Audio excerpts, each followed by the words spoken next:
কবি অভিজিৎ দাশের লেখা চিরাচরিত।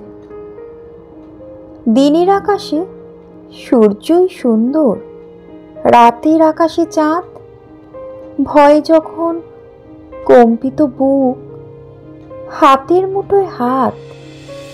আধারের মাঝে সুন্দর সবচেয়ে প্রদীপের লাল শিখা। পৃথিবীর বুকে সংকট এলে প্রেমিকের বুকে প্রেমিকা। হিমেল সকালে দেখতে সুন্দর, শিশির ভেজা ঘাস। বর্ষায় সুন্দর দেখতে সবচেয়ে সাদা কালো পাতিহাঁস।